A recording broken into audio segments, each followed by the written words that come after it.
The church went silent the moment his phone buzzed. Not the kind of silence you celebrate on a wedding day, but the kind that slips under your skin and tells you something isn't lining up with the joy everyone expects from you. Gary stood at the altar, hands steady on the outside, trembling on the inside. Organ music floated through the air like a promise he was supposed to feel, but didn't. Smiling faces filled the pews, waiting to witness love bloom, yet his chest carried a weight he couldn't explain. A moment that should have felt certain suddenly felt wrong, and all it took was one vibration in his pocket. By the end of this day, Gary would walk out of this church a completely different man, but not for the reason anyone in those pews expected. People would whisper, some would judge, some would swear they saw it coming.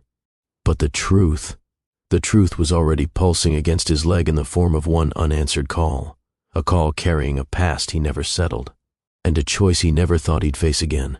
He hadn't even said "I do" yet, and already life was testing the strength of the promises he thought he was ready to make. And deep down, in the tightness of his stomach and the quickened beat under his ribs, Gary knew this moment wasn't just a wedding day fluke.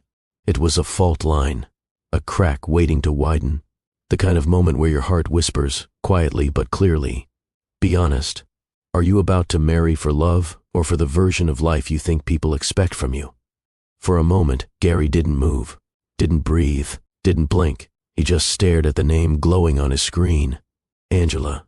A silent question settled over him like a shadow across stained glass. Why now? Why today? Up at the altar, the minister's voice flowed through the microphone, steady and warm. The organ murmured beneath it. Gary's fiancée smiled softly, her eyes gentle, hopeful, ready. But Gary? His hand shook around the phone he wasn't supposed to be touching. His throat tightened. His knees felt weak. One unexpected buzz had split the moment clean in two. Ever had a moment that looked perfect from the outside, but something deep inside you whispered, "This isn't the whole story." That's the knot twisting in Gary's stomach, the one people learn to ignore until life refuses to let them. The minister kept talking.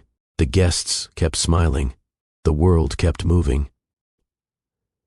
But Gary's world had stopped. His fiancée's family looked proud, glowing with anticipation. Gary's family watched with a mix of joy and quiet nerves. None of them knew that one name, one memory, had just reached out and touched the part of his heart he tried to bury years ago. He thought he left that chapter behind, thought he grew past the version of himself who once loved too deeply and walked away too fast. But the past? It has a way of knocking on the door right when you're trying to close it for good.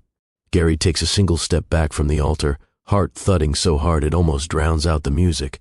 He presses the phone to his ear just for a second, long enough to hear a trembling voice say, "Gary, please, I need to tell you something before it's too late. So let me ask you this. What would you do if the one person you once loved, the one who shaped you in ways you never admitted, called you on the day you were about to promise your life to someone else?" Hold on, because this is the moment most people think they understand, but they don't. See, folks love to say they'd be calm, that they'd do the right thing, that they'd stand tall at the altar and ignore the past like it never happened. But when a heartbeat from another chapter shows up at the exact moment you're about to start a new one, calm doesn't exist. Certainty doesn't exist. Only truth does, and truth has a way of clearing its throat right when you're trying to pretend you've moved on. Gary's eyes drifted from the minister to the crowd, then back to the glowing name on his phone. Angela. The one person he thought he'd never hear from again, especially today. Gary hadn't even said "I do" yet. But life was already asking him to confess something he never planned to speak out loud. And he knew, in the pit of his stomach, that once he stepped off that altar, nothing in this room would stay the same. Here's the part nobody prepares you for. Gary wasn't just holding a phone. He was holding every choice he ever made, and every choice he tried not to make. One name on a screen had cracked open a truth he spent years burying under routines, new friendships, careful plans, and a smile people believed without question. A truth he tried to outrun by building a life that looked steady enough to calm the parts of him that never fully healed. But the heart has a memory sharper than we admit. Standing there in that church, warm lights glowing, families blending, a future waiting for his yes, Gary felt something he hadn't felt in a long time. The weight of unfinished love. The kind that doesn't fade just because time keeps moving. He swallowed hard, because deep down, he knew this wasn't just a phone call. It was a reminder. A reckoning. A moment life uses to tap you on the shoulder and ask, are you being honest with yourself? Or are you trying to live a life that looks right, instead of a life that feels right? And that's the drop. The truth. At the center of this entire storm, Gary wasn't afraid of marrying the wrong person. He was afraid of ignoring the part of his heart that never fully let go of the right one. Welcome back to Mr. Dave's Stories, where every story reminds us that growth is possible, healing is real, and lessons are everywhere. If this is your first time here, we're honored to have you. Go ahead and hit that subscribe button so you never miss a story that might uplift, inspire, or change the way you see life.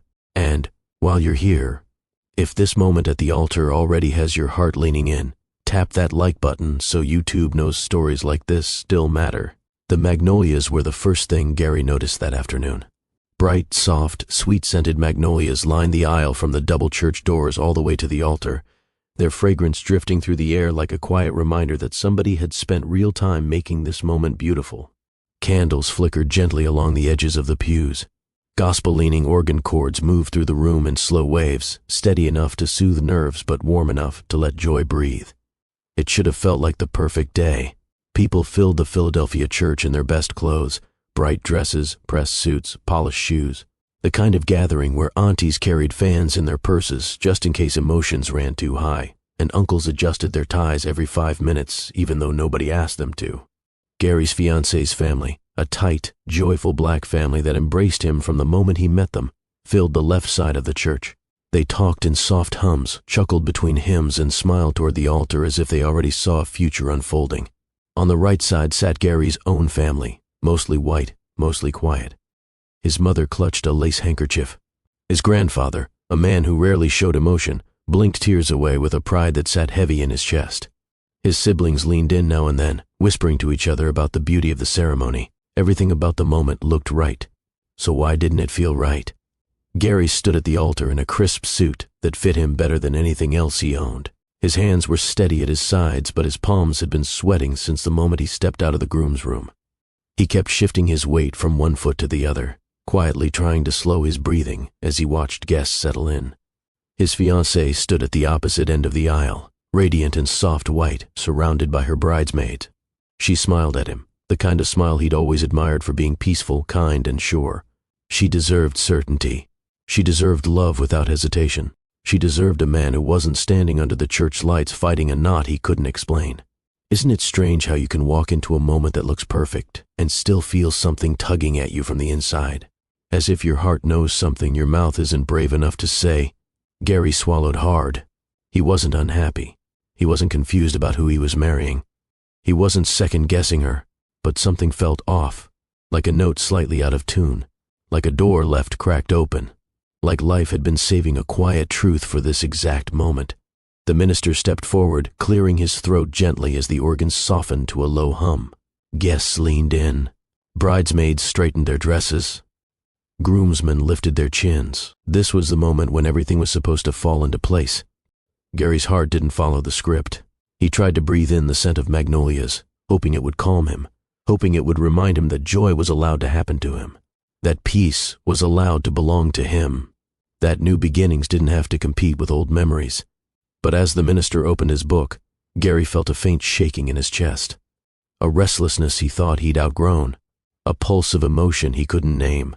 His mind wandered, not to the reception waiting after the ceremony, not to the honeymoon his fiancée picked out with excitement, not to the promises he had practiced in the mirror just last night. Instead, he drifted back to that uneasy thought he'd tried to push away for weeks. Why can't I feel the joy everyone else sees on my face? Why does something feel unfinished? The organ shifted into a softer chord, and the sunlight from the stained glass windows spilled across the pews in warm colors. Children squirmed in their seats. A few aunties dabbed their eyes. The energy in the room grew thick with anticipation. Gary tried to smile, and the smile came out halfway. You ever stand in a room full of people celebrating you and still feel like your heart standing off to the side, waiting for you to notice what it's been trying to say? His fiancée looked at him again, this time with tenderness. She mouthed, "You okay?" Gary nodded. He wasn't sure why. He took a slow breath. Pressure eased just a bit. He focused on her face, hoping the warmth in her eyes would quiet everything inside him. For a second, it worked. The minister began his introduction, speaking about love, commitment, the blending of families, and the beauty of promises spoken with sincerity. Gary nodded along with each line, trying to stitch himself back into the moment. Then it happened. Not loud, not dramatic, not something the guests could hear. Just one small sound, a vibration so faint Gary almost thought he imagined it. BZZ, his phone, inside his jacket pocket. He froze. His breath hitched. The church lights seemed to sharpen. Nobody else noticed. The minister kept talking. His fiancée kept smiling softly. Families kept leaning in. But for Gary, the world narrowed into a tight circle around one question. Who would be calling me right now? He hadn't expected any calls today. He told close friends to contact the best man for emergencies. His family was already here. His coworkers knew better. His phone had no reason to buzz. Unless a new wave of unease rolled through him. Slowly, too slowly, Gary slipped his hand into his jacket pocket, shielding the movement behind the altar rail. His fingers brushed the phone. His heart thudded once, twice, then again, louder than the organ. He lifted it just enough to see the screen, and then the whole room felt like it tilted. Angela. Her name glowed back at him, steady, real, undeniable. Angela, the woman he once held in his arms, the woman he never truly stopped thinking about, the woman whose memory lived in a place he didn't talk about anymore. The past he never resolved had just reached out, on the day he was supposed to build a new future. Gary's breath caught in his throat. The minister's voice faded. His fiancée blurred at the edges of his vision. His chest tightened as if something deep inside him had snapped awake. Some people believe life only tests you during storms. But the truth, sometimes it tests you on the happiest days, just to see if your heart is telling the truth. Gary didn't move, couldn't move. He stared at the name again, hoping he was mistaken, hoping it was a glitch, hoping anything could explain it away. But it was her, Angela, calling him right now. Another vibration buzzed. He nearly flinched. He felt his pulse quicken. He felt the knot in his stomach twist into something sharper. He felt the room grow suddenly too warm, too bright, too loud. The organ hummed. The guests waited. His fiancée's father nodded proudly, yet Gary's entire world had just shifted. He lowered the phone with trembling fingers. Right there, in that quiet moment beneath stained glass and magnolias, Gary felt something. He couldn't hide anymore. A truth knocking on the door of a ceremony built on certainty. Angela was calling, and nothing about this wedding felt simple anymore. Gary didn't realize he'd stopped breathing until a soft wave of dizziness washed through him. The church was still humming with quiet joy, the kind of joy that fills a room before vows are spoken. But inside him, something had shifted so sharply he could feel it in the tips of his fingers. Angela. Her name alone carried a world of memories he thought he'd tucked away neatly. But memories don't stay tucked when the person they belong to breaks their silence. Another vibration pulsed in his pocket. This time Gary felt it all the way up his spine. The minister's voice flowed gently about unity, about commitment, about witnessing love in front of family and friends. Guests nodded. His fiancée stood with her hands clasped, breathing slow, peaceful, trusting this moment with her whole heart. But Gary's heart wasn't still. It was thundering. He swallowed hard, hoping the dryness in his throat might ease, but it didn't. He lifted his eyes long enough to meet his fiancée's gaze. She smiled again, warm, sure, steady, and Gary felt a pinch of guilt tighten behind his ribs. It's a strange thing when your heart asks a question your life isn't prepared to answer, especially on a day when everyone believes your path is already locked in. Gary cleared his throat, barely audible, and tried to focus on the minister again. But the words blurred. The candles flickered too brightly. The pews felt closer than they had a moment ago. His collar felt tighter. His pulse refused to settle. Then the phone buzzed again. A shorter vibration, but sharp enough that Gary nearly flinched. This wasn't a mistake. It wasn't a pocket dial. Angela was calling him, again and again, as if she needed him urgently. As if something in the world had shifted on her side too. He closed his eyes. Why today? Why now? Why like this? He opened them to find the minister pausing mid-sentence, glancing gently at Gary as if noticing something off. It was subtle, barely a tilt of the head, but it was enough. Gary felt the gaze of a few guests slide toward him, puzzled, curious. He couldn't stay here. Not with his chest tightening, not with the phone buzzing again, not with Angela's name echoing in his mind louder than the organ. Gary took in a slow, heavy breath, and with that breath, he made a decision. He stepped back from the altar, just one step, small enough not to cause a scene, big enough to feel like the ground beneath his life was shifting. His fiancée's eyebrows lifted slightly. Her expression flickered. Confusion? Concern? But she stayed still, trusting. Gary leaned toward her gently, softly whispering, I just need a moment. Her face softened an instant, genuine worry. Are you okay? He nodded, though he wasn't. He couldn't be, not with Angela's name flickering inside him, like a match struck in the dark. He turned to the minister, offering a brief apologetic gesture. The minister gave a patient, understanding nod, the kind older men give when they've been alive long enough to know weddings don't always follow the program. Gary walked down the steps of the altar, each step echoing louder than the one before it. He felt dozens of eyes following him. Every now and then, life hands you a choice that won't wait for convenience, a choice that doesn't care who's watching or how perfect the moment is supposed to be. As Gary made his way toward the side aisle, he kept his movements controlled, quiet, careful, hoping not to spark whispers. But whispers rise on their own. A few guests tilted their heads. A few leaned closer to each other. Even a child in the front row paused mid-fidget to watch him pass. Gary didn't see any of them.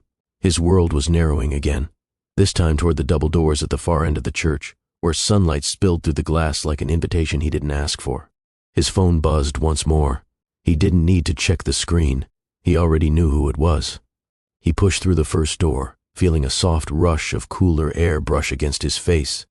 He stepped into the entryway, the chatter of the gathered guests fading behind him as the heavy wooden door eased closed. When he reached the front steps of the church, the sunlight hit him fully, warm and bright. The city's soft afternoon sounds, distant traffic, a few birds, the low murmur of passers-by, grounded him just long enough to steady his breath. He lifted the phone to his ear. He didn't speak at first. He didn't have the words. Finally, he managed, voice quiet and tense. Angela? There was a faint, shaky inhale on the other end. Then came her voice, soft, trembling, familiar in a way that pulled something deep inside him. Gary, I'm here, outside. The world paused. He turned slowly, scanning the church grounds, heart pounding so hard he felt it in his fingertips. The sun glinted off car hoods along the curb. A breeze rustled the magnolia petals that had blown out the door. Someone laughed in the distance, unaware of the storm moving through Gary's chest. He pressed the phone tighter to his ear. You're here, he said, barely above a whisper. Yes, she murmured. I didn't want to do this today. I didn't want to interrupt anything. But I had to see you. I need to tell you something. Something I should have said a long time ago. Gary's stomach tightened. He sat down on the stone step, lowering his head for a moment as he tried to breathe through the rising confusion, fear, and something else he didn't want to name. Angela, calling him now. Here, on this day, life doesn't always knock gently. Sometimes it stands on your doorstep, breathing hard, saying, "We're not finished." Gary lifted his gaze toward the street, heart pounding, waiting for a sign of where she might be. But before he looked, he knew he had to say something, anything, to break the tension swelling in his throat. His voice cracked slightly as he whispered, "Angela, what are you doing here? Why today?" Silence. Then she replied, voice fragile but steady enough to carry meaning. "Please, come outside. I promise I'll explain." Gary closed his eyes for a second, rubbing his forehead with his free hand. His wedding, his vows, his fiancée, everything inside the church waited for him. But something in Angela's tone carried urgency, carried truth, carried the weight of something he hadn't faced in years. And for reasons he didn't understand yet, his heart responded before his mind could. He stood, took a breath, looked toward the sidewalk, and then, slowly, step by step, he walked toward the front lawn of the church.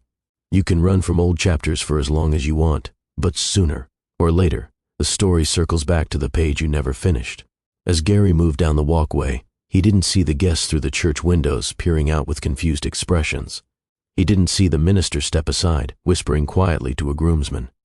He didn't see his fiancée, standing alone at the altar, her hands shaking as she tried to steady her breath. He only felt the pulsing truth of Angela's words, echoing in his mind. I'm here. Outside. He reached the edge of the church grounds, paused, and let the breeze wash over him. His heart thudded so loudly he could hear it over the city. He didn't know what waited beyond that corner. He only knew that this moment, this walk, this step outside the church would change the meaning of his entire wedding day. So let me ask you, would you keep walking toward the life planned for you inside the church? Or would you follow the voice calling your name from the past? Gary took another breath and continued forward. Gary didn't rush down the walkway. He moved slowly, not because he wanted to, but because each step felt heavier than the one before it. The sunlight was warm on his suit jacket, the breeze calm, the city alive in its usual afternoon rhythm. But inside him, nothing felt normal. Every sound around him, a passing car, a distant laugh, a bird on the church roof, echoed louder than it should. Moments like this make the world sharpen strangely, as if life wants you to pay attention. And he did. He paid attention to everything. The magnolia petals scattered across the lawn, the hum of Philadelphia traffic rolling over the hill, the faint shadow of someone standing near the corner of the church. Gary's breath caught. There she was, Angela. She stood just beyond the edge of the steps in a simple black dress that moved lightly with the wind, not dressed for a wedding, not dressed to blend in, just dressed like someone who woke up that morning carrying a decision she could no longer avoid. Her hands were clasped tightly in front of her. Her shoulders were slightly hunched. Her eyes, when she lifted them to meet his, held 8 years' worth of emotion. And Gary felt all of it land in his chest at once. Some moments don't need time to pass. They hit you the second your eyes meet the person you once loved, the person you never quite stopped loving. Angela took a small step forward. Gary froze at the bottom of the steps, unsure whether to move closer or keep his distance. The church doors behind him were shut now, but he could still feel the weight of everyone inside, waiting, wondering, trusting him to return. But Angela was here. Her voice was soft when she spoke, carrying both relief and heartbreak. "Hi, Gary." It wasn't a dramatic greeting, no trembling declarations, no accusations, just 2 quiet words that somehow cracked open 8 years of silence. Gary swallowed hard and nodded once, his voice barely forming. "Angela, what are you doing here?" She exhaled, and the breath shook a little. It wasn't the kind of shaking that came from fear, more like the shaking that comes from finally letting go of a secret you've held too long. "I know," she said, eyes lowering for a moment. "I know this is the worst possible time. I know I shouldn't be here today. But I've been carrying something, and after all this time, I just couldn't stay quiet anymore." Gary's fingers twitched at his sides, a quiet tremor passing through him. He took one cautious step toward her. The dress she wore was simple, but the way she stood, steady, nervous, hopeful, reminded him of a version of his past he hadn't allowed himself to visit in years. She looked different, older in the way life makes all of us older, but her eyes were still the same warm brown that once calmed him without a word. There was no anger in them, no resentment, just something unfinished. He cleared his throat softly. "You called me during my wedding." Angela winced. Her voice barely rose above the breeze. "I know. I didn't plan that. I swear I didn't. I wasn't even sure if I'd be brave enough to show up. But I needed to see you, to say something I should have said. Back then." Gary blinked, his throat tightening again. Back then held a lot of weight. Back then meant summer nights in North Philadelphia, laughing under string lights. Back then meant snow falling in Love Park while she pressed close to him for warmth. Back then meant everything that led them up to the moment they broke apart. It's easy to pretend you've healed, until the past walks up wearing the same voice that once held your heart. Gary rubbed the back of his neck, a nervous habit he hadn't shown in years. "Angela, why today?" he asked quietly. "Why now?" She didn't answer immediately. Instead, she gestured gently toward a shaded bench beside the church, one of those simple wooden benches people used to sit on during baptisms, church picnics, and quiet afternoon conversations. "Can we sit for a minute?" she asked. "I know you don't owe me that, but I'm asking anyway." Gary hesitated, not because he wanted to refuse, but because saying yes felt like stepping deeper into something he wasn't sure he knew how to handle anymore. But his feet moved before his mind finished arguing. They walked side by side to the bench in silence. When they sat, Gary felt the contrast immediately. Inside the church was structure, order, certainty, expectations. Out here was something unsteady, raw, and real. Angela clasped her hands together, elbows on her knees. Her eyes looked ahead, watching the sidewalk even though he could feel her awareness circling him. Gary waited. He didn't rush her. He couldn't. A warm gust of wind rolled past them, rustling her dress, swaying the magnolia petals scattered near the bench. Finally, Angela spoke. Her voice was soft, steady, and aching at the same time. "I came because there's something I never told you. Something I should have said before you walked away. I kept it to myself out of fear, and because I didn't know how to carry the truth alone." Gary turned his head slightly toward her, breath caught in his chest. Angela continued, eyes glistening with a mixture of strength and regret. "I know you moved on," she said. "I know you built a new life with someone else, and I'm not here to take anything from you." She paused, swallowing. "But I can't keep this inside anymore. Not after everything." Her voice cracked, just once, before she steadied it again. "I need to tell you something from our past." Gary's pulse jumped. He didn't know what she meant, not fully, but his heart reacted before his mind formed the possibilities. He felt a sudden heaviness in his chest. Not dread, not hope, something in between. Truth doesn't knock softly when it's been waiting years for its moment. It comes with weight. It comes with cost. Angela looked at him then, really looked, and there was something in her eyes that reached through every layer he had built since the day they parted. Something honest, something brave, something breaking. Gary's voice lowered, steady but tight. "Angela, what is it?" She took in a slow breath, her fingers trembling as she unclasped her hands. "I'll tell you," she said gently. "I promise I will. But I need you to be prepared, Gary. This isn't small, and once you know, nothing will be the same." Her words hung in the warm Philadelphia air, heavier than the church bells ringing faintly in the distance. Gary didn't move. Couldn't move. He just nodded, once, firmly, inviting her to speak. Angela exhaled, bracing herself. The truth was right there, right on the edge of her lips. But before she could say it, the narrator's voice slipped in softly, guiding the moment. Some truths are so big they don't arrive all at once. They sit on the breath before speaking. They settle in the heart before landing. And when they come, they change everything the moment they're spoken. Angela looked down at her lap, then back at him. "Gary, it's about us." The world around him seemed to quiet, the traffic, the wind, even the distant chatter. Time felt suspended. Her next words were seconds away, and Gary knew with absolute certainty. Whatever she was about to say would not only explain the unease he carried into that wedding, it would rewrite the meaning of the day entirely. Before the wedding, before the phone buzz, before the weight of unfinished truth pressed against Gary's chest on that church bench, there was a summer day in North Philadelphia, a day so ordinary it shouldn't have mattered, yet so full of life that it settled into his memory like a soft drumbeat he never forgot. It was one of those warm afternoons where the neighborhood woke up slow but steady, where families dragged lawn chairs out onto sidewalks, where kids ran through open hydrants, where grills smoked gently in front yards, and where music spilled from speakers without anyone telling it to quiet down. Gary wasn't supposed to be there. Not at that block party, not on that street, not in that moment. He had driven into North Philadelphia looking for a hardware store, the kind tucked between two corner shops, the kind you only find because someone tells you which street to turn onto. He remembered the sunlight bouncing off car roofs, the smell of grilled chicken drifting into the air, and the soft rumble of jazz playing on his car radio. Then he heard laughter, loud, contagious, full of joy, and saw the crowd. A whole street blocked off with bright banners and folding tables. Children weaving through legs, aunties waving hand fans, uncles guarding the grill like it was sacred ground. He slowed the car. Something about the scene reached out to him. Something warm, something welcoming, something alive. Funny how life has a habit of guiding you to the places where your story begins, even when you think you're just looking for a box of nails. Gary found parking and stepped out, his crisp blazer making him look like a man who'd taken a wrong turn. People glanced his way, not unkindly, just curious. He adjusted his jacket, dusted his sleeves, and stepped toward the music out of pure instinct.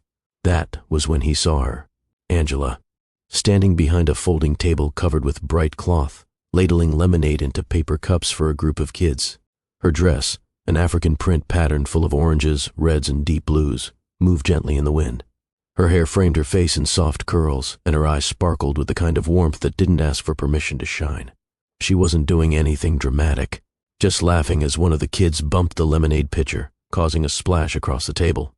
"Oh Lord, you trying to make me lose my job out here," she teased, her voice playful, her smile wide. The kid giggled and ran off. Gary watched from a few steps away, almost embarrassed by how quickly she drew him in. He had never believed in love at first sight, or even interest at first glance, but there was something about her presence, confident, joyful, unforced, that made him forget about hardware stores entirely. Angela reached for a napkin to clean the spill. Gary stepped forward without thinking, grabbing a handful from a nearby stack. "Here," he said, offering them.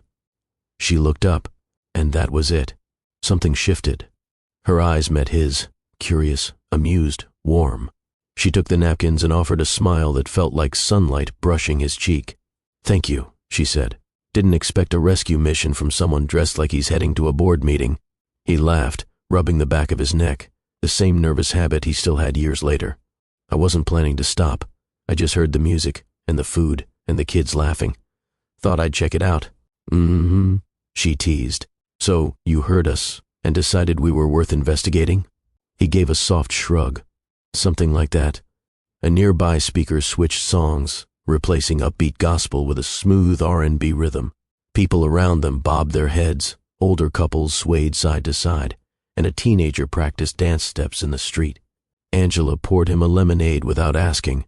Gary accepted it, the cup cool against his palm. "So what brings you to this neighborhood?"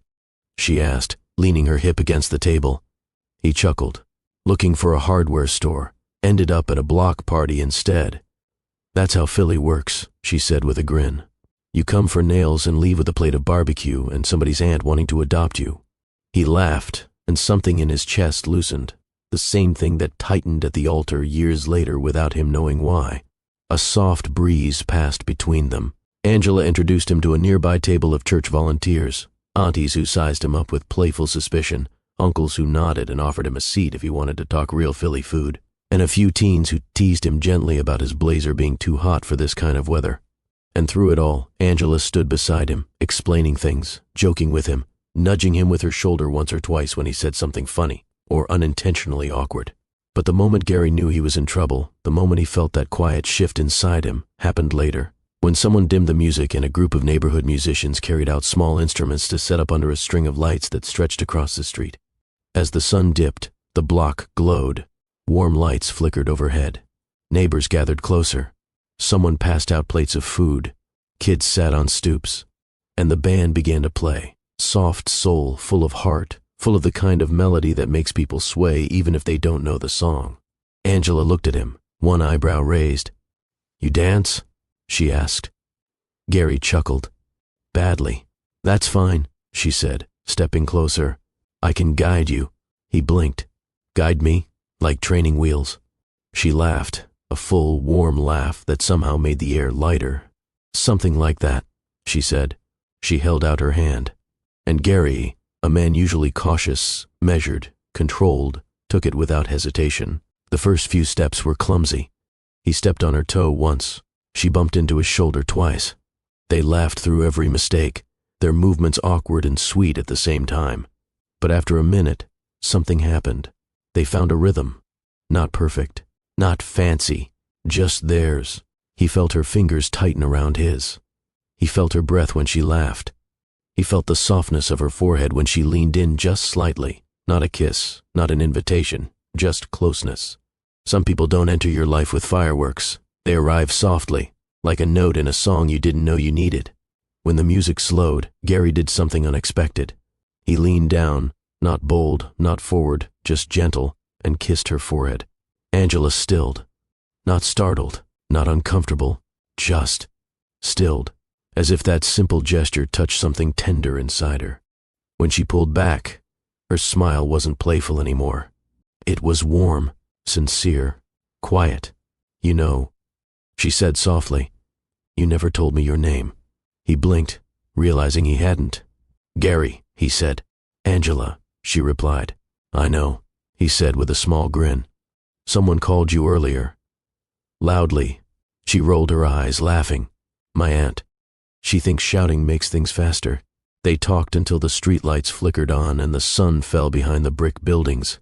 The block party started to thin out as families gathered their chairs and packed up leftovers. Eventually the moment had to end.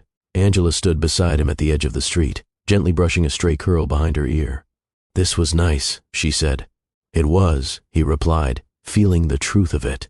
She glanced down, shy for the first time that evening. "Maybe we could, I don't know, do this again sometime." Gary didn't hesitate. "I'd like that." She handed him her number, scribbled onto a napkin. He folded it carefully, too carefully, like something that deserved protection. And as they parted, their hands brushed one more time.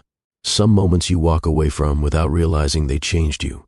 But years later, in quieter rooms at heavier times, your heart remembers the exact second it shifted. When Gary first saw Angela, his story didn't just begin. His life opened. That night, they left the block party separately, but something followed them both home. A spark, a warmth, a beginning, the kind that doesn't fade, even when you try to bury it. Long before the church lights, before the magnolias, before Gary stood at the altar with his heart trembling for reasons he couldn't yet name, there were the quiet, easy days, the days that made everything feel simple, the days that made him believe love could be a place you rested, not a place you feared. Those days began one warm Saturday afternoon, shortly after the block party where he first met Angela. Gary hadn't planned to see her again so soon. He told himself he'd wait a few days before reaching out, play it cool, maybe rehearse a line or two before calling. But the truth was, he couldn't stop thinking about her. The sound of her laugh, the way she nudged him when he stumbled in their dance, the softness in her eyes when he kissed her forehead. So when she texted him the next morning, "My family's having a barbecue today if you're free. Nothing fancy. You're welcome to come." Gary didn't even pretend to hesitate. He replied, "What time?" Sometimes the heart doesn't need convincing. It just needs a moment to say yes. Gary arrived to find Angela's family already in full motion, kids chasing each other with water balloons, uncles working a grill that smelled like heaven, aunties gathered around folding tables debating everything from church announcements to who made the best potato salad. Angela waved when she saw him, that same warm smile softening her whole face. "You came," she said, brushing her hands on her dress as she walked over. "You invited me," he replied, trying not to look as relieved as he felt. "Come on," she said. "Meet everyone before they decide you're imaginary." They walked across the lawn, and Gary was immediately swallowed into the swirl of family energy. Angela's cousin shoved a cup of punch into his hand before he said hello. Her aunt asked him where he grew up, then nodded approvingly when he answered. One uncle slapped him on the back and offered him grilled chicken without waiting for a response. It was loud, messy in the best way, alive. A radio near the porch played an old soul record, something smooth with a steady rhythm that blended perfectly with laughter moving through the yard. Angela led him toward a shaded spot by the porch and nudged him lightly with her shoulder. "Overwhelmed yet?" she teased. "A little," he admitted, smiling. "But in a good way." She grinned. "Good. That means you're surviving." They settled on the porch steps, plates balanced on their laps. The food was simple but perfect. Tender chicken, soft cornbread, greens seasoned with care, and punch sweet enough to make him blink. "This is incredible," Gary said after his first bite. Angela smirked. "You say that now. Wait until Uncle Ronald convinces you to try his special recipe ribs. He's been bragging about them all morning." Gary raised an eyebrow.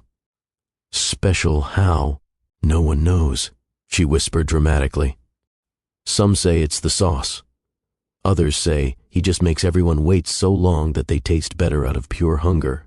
Gary laughed, a genuine chest-deep laugh that loosened something inside him. The tension he usually carried in his shoulders relaxed. The restlessness that often followed him through the day faded a little, and Angela noticed it. "You look lighter," she said. He paused. "Do the first?"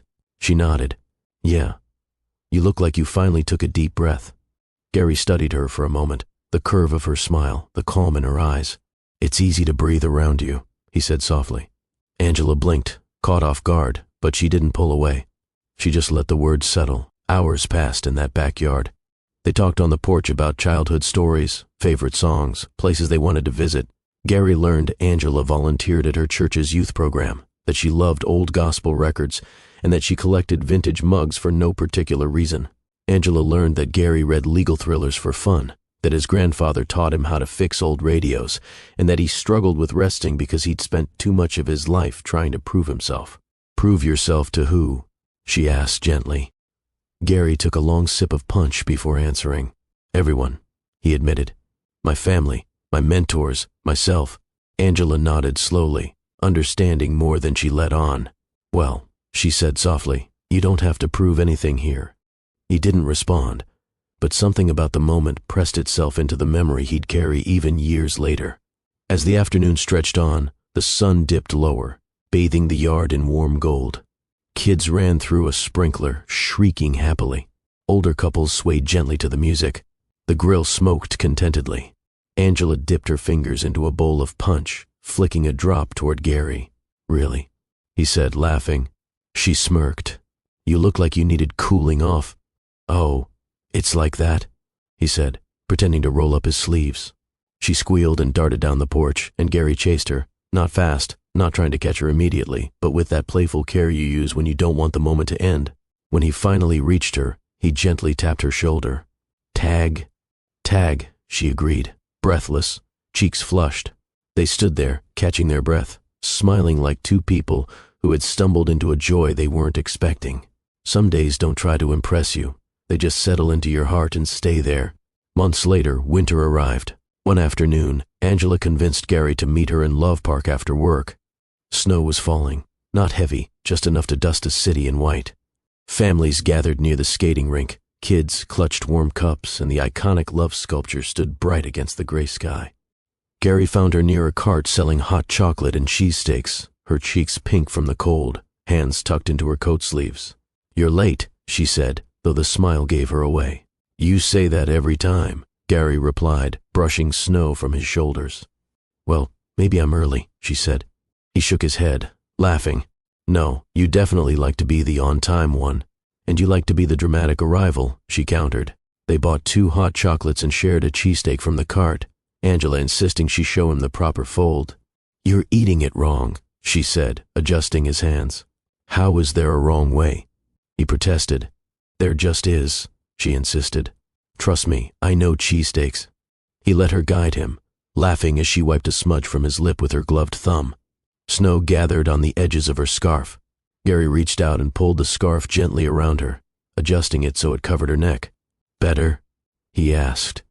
She nodded, leaning into him, not a dramatic gesture, not something meant to be noticed, just a warm settling of trust.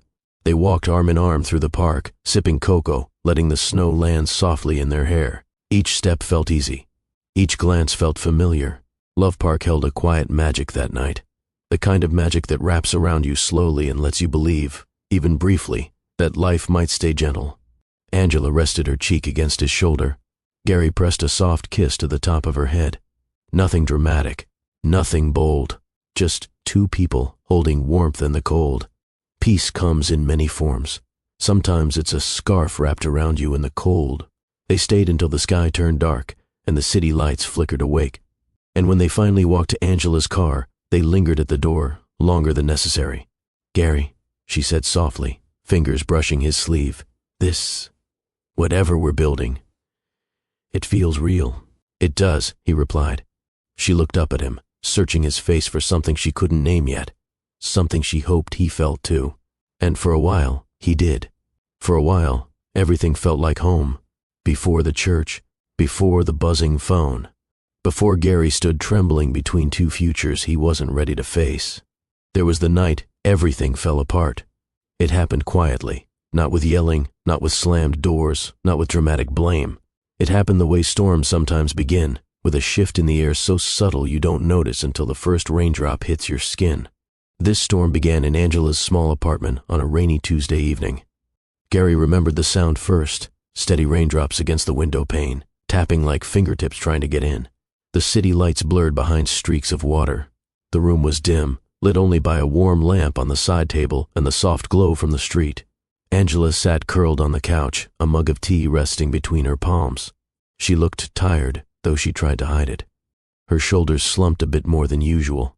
Her eyes, usually bright and playful, seemed weighed down. Gary noticed the moment he walked in. He hung his coat over a chair and crossed the room slowly. "You okay?" he asked gently. Angela nodded, but it was the kind of nod that told the truth even when the words didn't. "Long day," she murmured. He sat beside her, close enough to feel her warmth. Something felt off. Not wrong, just fragile. "You know you can tell me anything, right?" he said softly. Angela looked at him then, really looked, and there was something in her expression he couldn't quite read. Something tender, something uncertain, something scared. "I know," she whispered. For a moment the room fell quiet except for the rain. Then Angela took one deep breath, the kind that comes before truth. "Gary," she said, voice trembling at the edges, "I have to tell you something, and I need you to hear all of it, please." He nodded immediately. "Of course. What's going on?" She set the mug down slowly, as if stalling for time. Her hands trembled slightly. When she spoke again, her voice was soft but steady, carrying a heaviness she could no longer hold alone. "I'm pregnant." The words floated into the space between them, like a fragile bird unsure of its landing. Gary blinked, once, twice, as if his mind needed extra time to process what his ears had already heard. He started, then paused. "You're pregnant?" Angela nodded, her eyes glistening. "I found out this morning." Her voice broke just slightly, just enough for him to feel it. Time didn't stop. It didn't freeze or rewind. It just shifted, like the whole room tilted a few inches off balance. Gary wasn't angry. He wasn't shocked in the loud, dramatic way some men might be. Instead, he went still, frozen by the weight of a truth he wasn't prepared for. Inside him, fear and responsibility collided in a way that made his breath catch. Angela watched his expression carefully, her hands clasping and unclasping nervously. "Say something," she whispered. Gary opened his mouth, but the words tangled. I don't know what to say," he admitted. Angela's heartbeat quickened. "I didn't plan this, Gary, you know that. I didn't expect it. But when I found out, I wanted to tell you, because you deserve to know, because this is yours too." He knew she was right. He knew she had every reason to bring him into this moment. But his mind jumped to the court case he had coming up, the biggest of his career. The partnership he'd been working toward for years. His parents' expectations pressing on his shoulders like invisible weights. The late nights, the pressure, the future he'd mapped out so carefully in his mind. None of it included this. Not because he didn't love her, because he wasn't ready to be anyone's father. Angela saw the panic in his eyes, and her own eyes softened with something close to heartbreak. "Gary," she said quietly, "talk to me." He stood abruptly, pacing a few steps away from the couch. Not to escape. He just needed air. "I'm scared," he confessed, voice raw. Angela nodded slowly. It wasn't the reaction she hoped for, but it wasn't cruelty either. It was human. "I'm scared too," she said softly. "But we're in this together." Gary ran a hand through his hair. "I've got so much going on, Angela. The case, my parents pushing me about the firm. Everything feels heavy, and now..." He stopped himself. He didn't want to say something hurtful. Angela rose from the couch, moving closer to him. She placed a gentle hand on his arm. "We'll figure this out," she said. "I'm not asking you to have all the answers right now. I just need to know you're with me in this." Her voice trembled at the end, and that was what broke him. He looked into her eyes, eyes that had danced with joy at block parties, eyes that softened in winter snow, eyes that had held him through moments he hadn't known how to articulate. And he saw fear, not fear of motherhood, fear of losing him. He swallowed hard. He whispered, "I don't know if I can do this right now." Those words were not a rejection, but they pierced her anyway. Angela's breath caught, and her shoulders tightened as if bracing for impact. "You don't know if you can do this?" she repeated, voice fragile. Gary reached for her hand, but she stepped back instinctively, not out of anger, but out of hurt. Tears filled her eyes before she could stop them. She pressed her hands against her stomach, overwhelmed. "You can't leave me now," she said quietly, pleading but not desperate. "Gary, this is our child." Our child. Two words with so much gravity, he felt the floor shift beneath him. He stepped closer again, gently cupping the back of her head, pressing a soft kiss to her forehead, the same spot he'd kissed the night they danced under string lights. "I just need time," he whispered. "I need to think. I promise I'm not walking away. I just need time." Angela's tears slipped down her cheeks, and she didn't hide them. Not from him. Not in this moment. The rain outside grew heavier. He pulled her into a gentle embrace. She leaned into him, but it wasn't the same warmth as before. It was a trembling, uncertain closeness, one that knew everything had changed. After a long moment, Gary pulled back, avoiding eye contact because looking at her made the guilt sharper. "I'll figure this out," he said softly, squeezing her hand one final time. "I swear I will." Then he stepped toward the door. Angela watched him go, not chasing him, not calling after him, just watching with heartbreak settling across her face like a shadow. The door closed quietly behind him. She sank onto the couch, pressing her hands over her face as tears slipped through her fingers. Not violent sobs, just the quiet, steady heartbreak of a woman who had hoped for something gentler. Some storms don't roar. Some storms whisper your name as they pull you apart. And in that one night, Gary walked into the rain carrying fear, while Angela stayed inside carrying everything else. Gary drove away with his heart pounding and his mind spiraling through every fear he'd never spoken aloud. Angela sat alone in the dim apartment, rain tapping the windows like a reminder that life had shifted forever, and neither of them knew it yet. But this night would become the ghost that followed them all the way to the altar years later. The church steps had never felt so quiet. Moments ago, Gary walked out of a wedding he was supposed to be leading, a day shaped by order, roses, aisle runners, and promises waiting just beyond the altar. Now he sat beside the woman who once held his heart, the woman whose silence had shaped a past he never fully understood. Angela. She sat with her hands folded tightly in her lap, her simple black dress brushing the wooden bench beneath them. The wind moved softly across the Philadelphia street, carrying the faintest hum of organ music slipping through the church doors behind them. Somewhere inside, guests were whispering, exchanging glances, wondering where the groom had gone. But out here, it was just them. Gary leaned forward slightly, elbows resting on his knees, breath unsteady. His pulse still hadn't settled from the moment he saw her name glowing on his phone. He looked at her, really looked, for the first time in 8 long years, noticing the way her eyes shimmered with a mixture of truth and fear. "Angela," he whispered, "what is it? What did you come here to tell me?" She took a slow breath, steadying herself. Her fingers trembled, so she clasped her hands together, anchoring them. "I've carried this for a long time," she said quietly. "Longer than I should have. Longer than was fair to either of us." Gary nodded, his throat tight. "Just tell me," he urged. "Please." Angela shifted slightly, turning her body toward him as if preparing to open a sealed door inside her chest. "When I found out back then," she began, voice soft and fragile at the edges, "when the rain was hitting the windows and you were pacing in my apartment, I thought you'd come back. I thought you just needed air. I thought you needed a night to breathe." Her voice trembled again. "But you didn't come back, Gary." He closed his eyes for a moment, and the memory of that night washed over him like cold rain all over again. Her tears, his fear, the promise he whispered and then ran from because he didn't know how to be the man she needed. "I know," he said softly.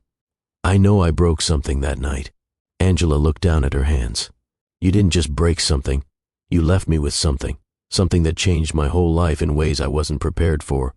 The air thickened. Gary's heartbeat quickened. "And I tried," she said, voice shaking now. "I really tried to reach out. I thought about calling 100 times. I even dialed your number once, but I hung up before it rang. I kept thinking, maybe you'd call me first. Maybe you'd remember the promise you made at the door." Gary swallowed hard. "I should have. I know I should have." Angela lifted her head, tears shining but not falling yet. "I kept the truth from you," she whispered. Not out of anger, not out of punishment, but out of fear and survival. Gary's chest tightened. He felt his breath snag on the weight of her words. "What truth?" he asked, though a part of him already knew his world was about to tilt again. Angela steadied herself, a deep, trembling inhale filling her lungs. "Gary," she said softly, "you didn't just walk away from me that night." She paused, eyes locking onto his. "You walked away from your child." The world stilled. Gary's breath stopped mid-chest, the bench beneath him suddenly feeling too small to hold the weight that had just fallen onto it. His eyes widened slowly, then blinked as if trying to clear a fog that wouldn't lift. "My child," he repeated, barely forming the words. Angela nodded once, and that single nod carried years of exhaustion, love, loneliness, and courage. I was pregnant with your son, she said. This time, the words didn't float softly. They struck. Clean, heavy, irreversible. Gary's hands trembled as he pressed them together. He looked away for a moment, staring at the magnolia petals scattered across the church walkway. The world around him felt too bright, too loud, too sharp. He exhaled shakily. Angela, I never knew. You never told me. Her face tightened with emotion. I wanted to, she said. But you were overwhelmed, terrified. And when you left that night, I told myself maybe it wasn't the right time. Maybe telling you then would only make everything worse. Gary shook his head slowly. But I still should have known. I should have come back. I should have checked on you. I should have been... He stopped. Emotion caught his breath. Angela placed a gentle hand on his arm. Not romantic, not familiar, just human. Life didn't wait for us to be ready, she said quietly. And I wasn't sure if you wanted fatherhood, or if you wanted me. Her voice cracked on the last word, and Gary's heart squeezed painfully. How did you do it? He asked, voice trembling. How did you carry all of that alone? Angela looked out toward the street, her eyes reflecting the years between then and now. I didn't have a choice, she said softly. You were gone. My family tried to help, but they didn't know the full story. I just kept moving. I worked, I raised him, I loved him, and every year, on his birthday, I thought about calling you, but then I'd look at him and think, maybe it's better to wait until I know what kind of man you've become. Gary felt tears gathering, burning at the corners of his eyes. He blinked them back, not out of pride, but because he needed to hear her clearly. What's his name? He whispered. Angela hesitated. Then she smiled a soft, heartbroken smile. Marcus.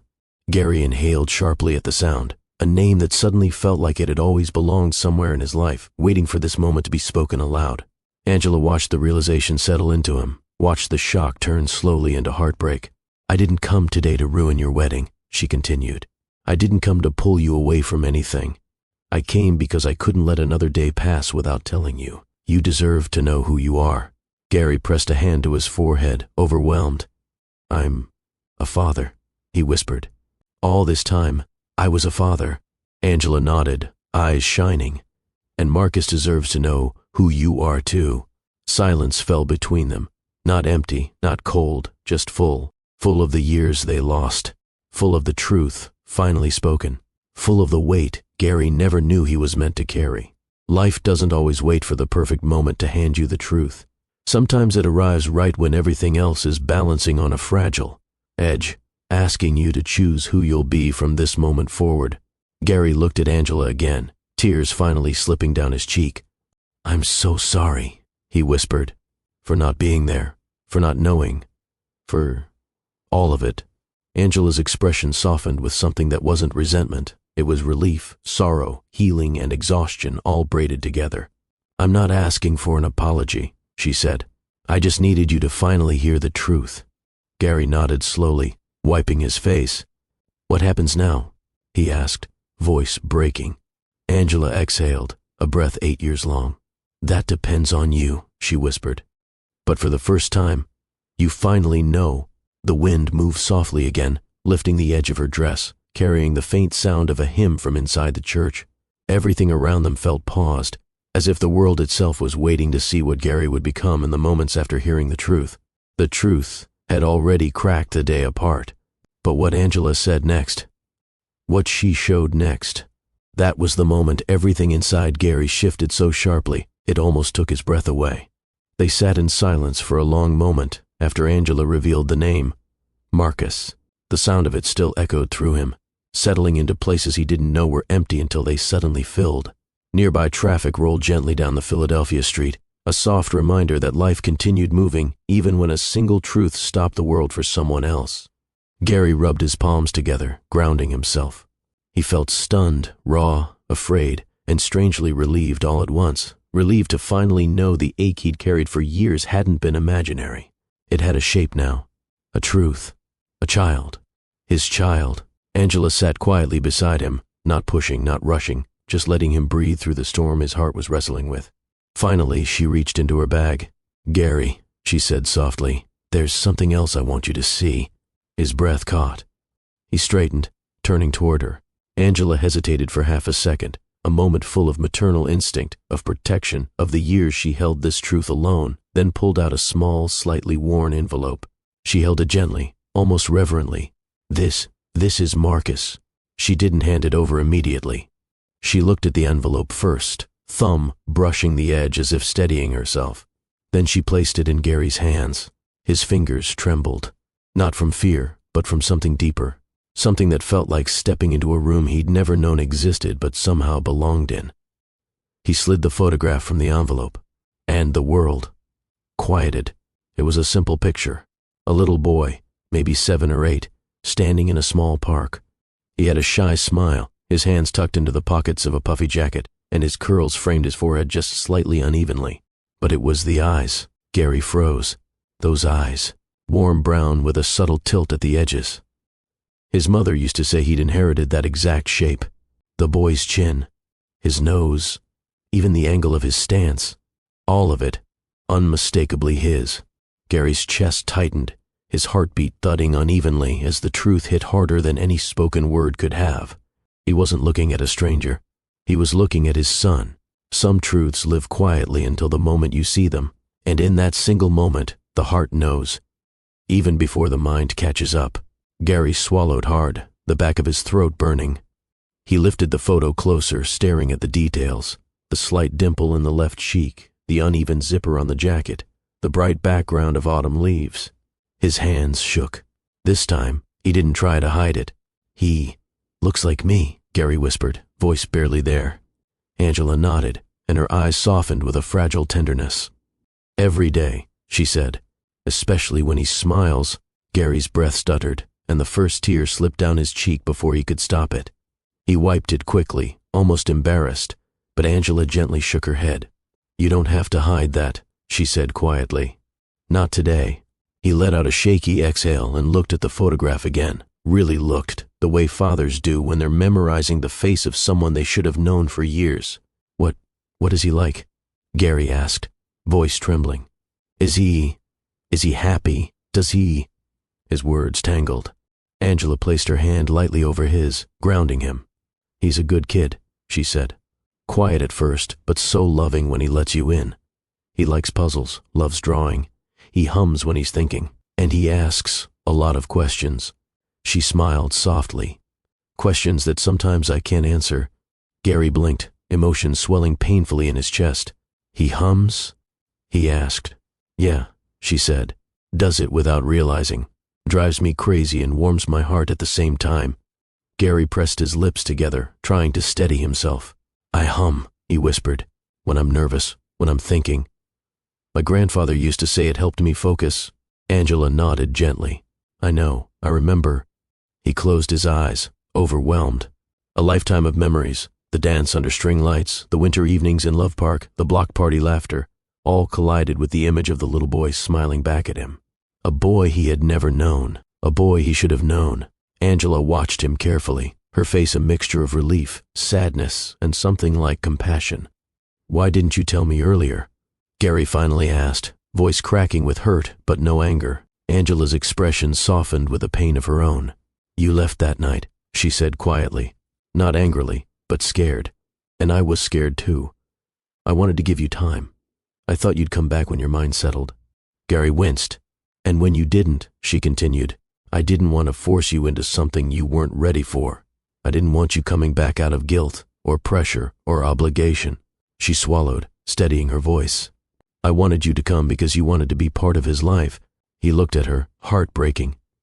Angela. I would have wanted to know. She nodded softly. I believe that now, but back then, I didn't know if you were choosing me, or choosing fear, and when the months turned into years, she sighed. I told myself that maybe your path wasn't meant to cross his until the moment was right. Gary stared at Marcus's picture again, his thumb brushing the edge of the photograph. A child. His child. 8 years old. His son had lived birthdays, scraped knees, first days of school, nights of fevers, afternoons of laughter, without him. He felt something inside him crumble. In one afternoon, he became a stranger to his own son. Gary pressed the photo to his chest for a moment, breathing slowly, fighting back another surge of emotion. Does he know about me? Gary asked finally. his voice barely holding steady. Angela took a breath, this one heavier, slower. "No," she said. "Not yet." Her voice softened. "But he knows he has a good heart. He knows he's loved. And I told him once that his father was someone who wanted the best for him, even if life made the timing hard." Gary looked at her, stunned. "You said that?" She nodded. "I didn't want him growing up thinking you abandoned him on purpose. I wanted him to believe in the possibility of you."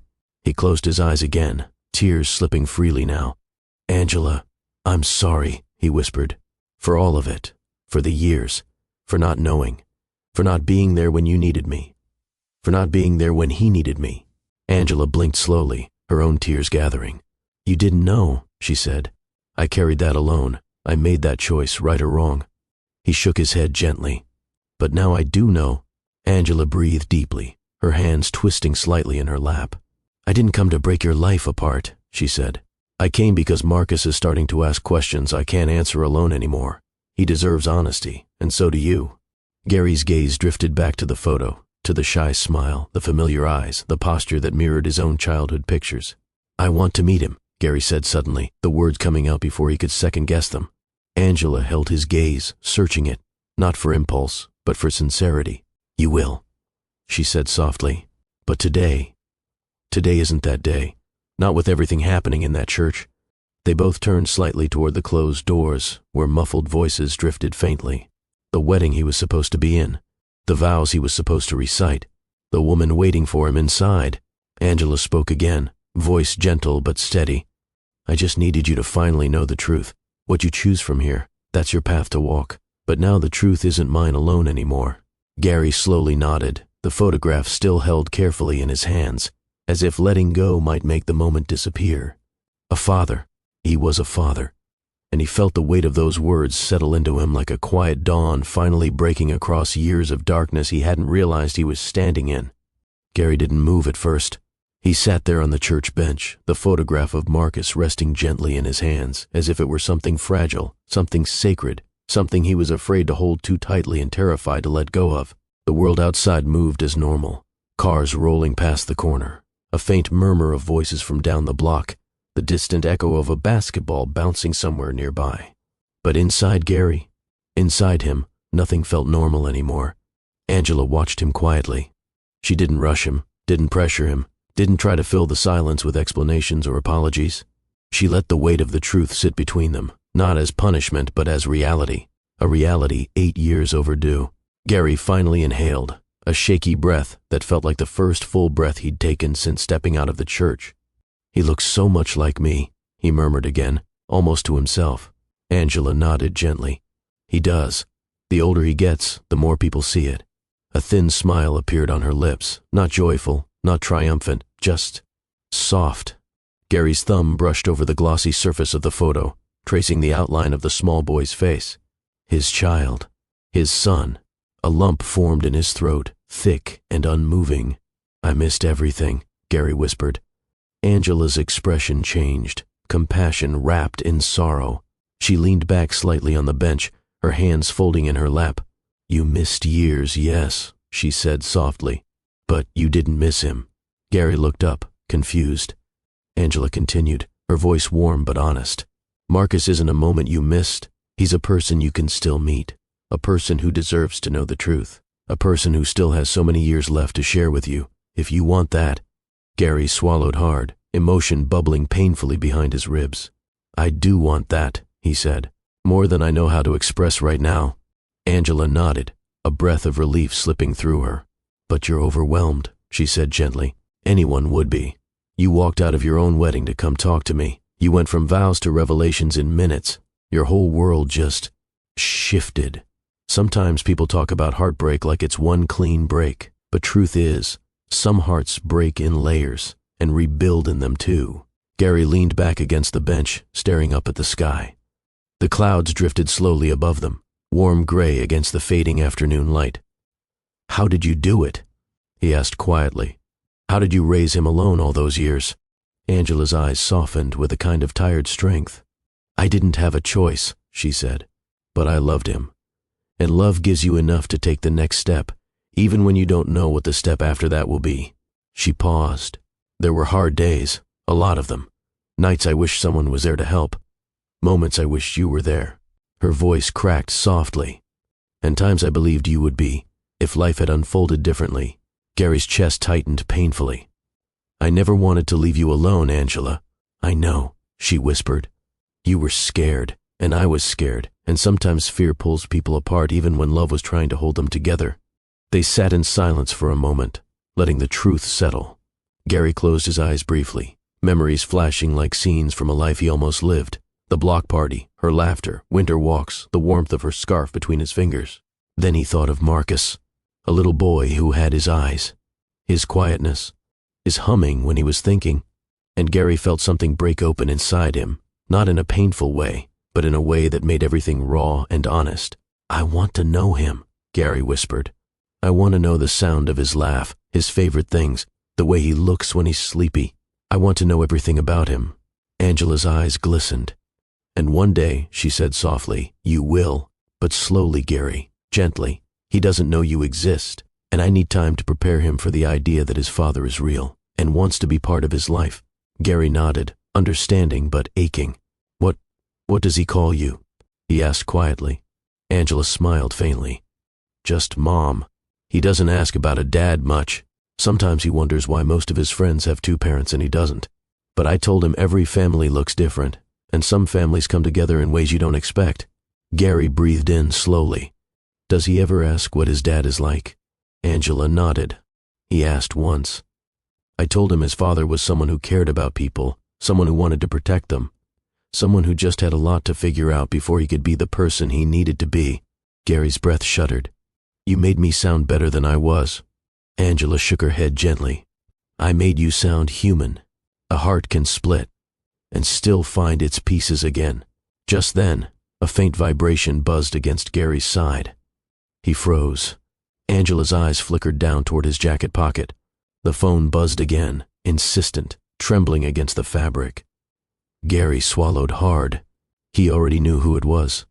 He didn't need to look, but he did.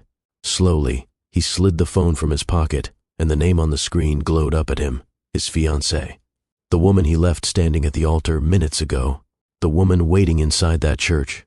The woman he was supposed to marry today. His stomach twisted, guilt and panic tangling like vines. Angela did not reach for him. She didn't lean in. She didn't pull away. She simply watched, steady and compassionate, as Gary stared at the screen, torn between the life he had built, the life he was supposed to step into today, and the life he never knew he'd already created 8 years ago.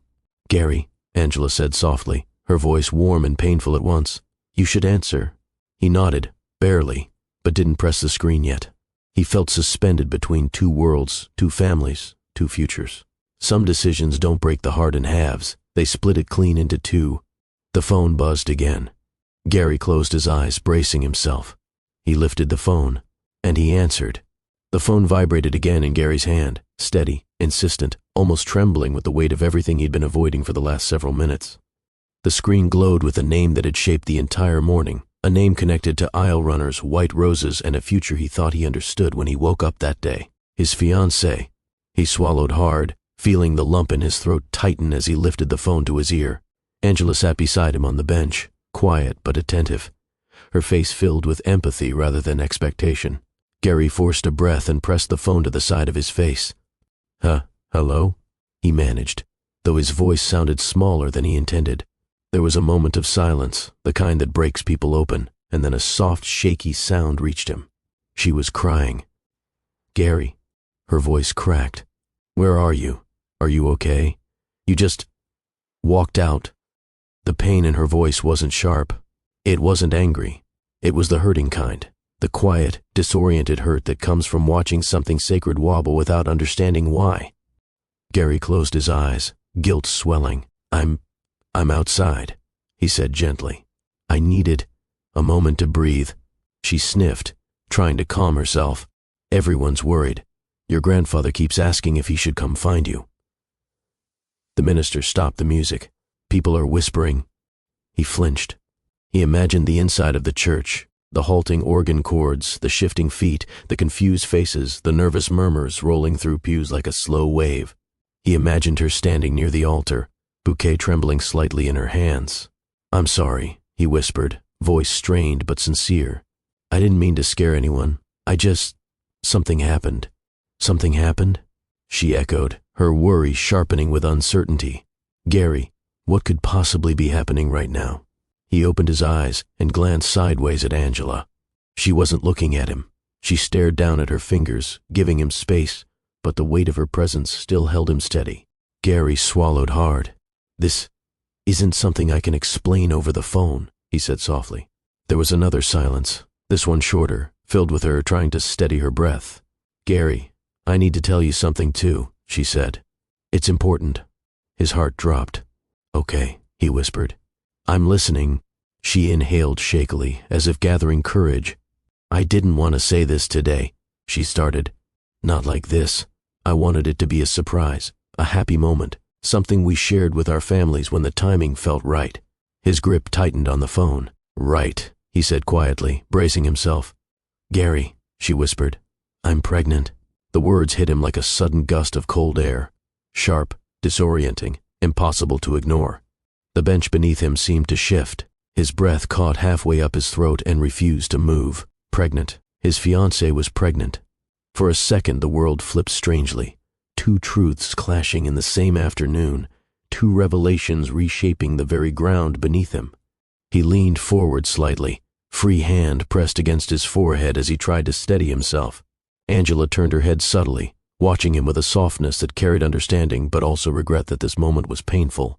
Gary forced a breath through his tightening chest. "Say that again," he whispered, not from disbelief but because his mind needed a second to catch up. His fiancée sniffed. "I'm pregnant, Gary. I found out this morning. I took a test at home before I left. I was going to tell you after the ceremony. I thought today would be the perfect start for our family." Her voice cracked again, fragile. "I shouldn't be telling you like this," she continued.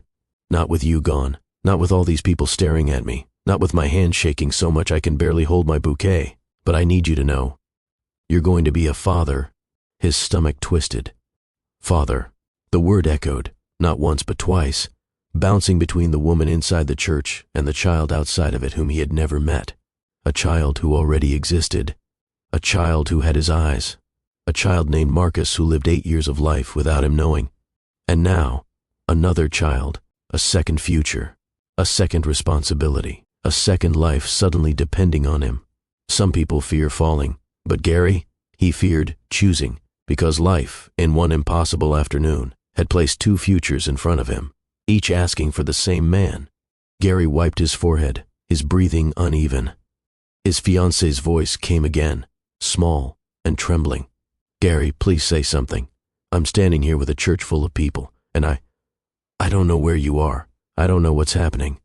He closed his eyes, willing himself to speak. "I'm here," he said softly. "I hear you.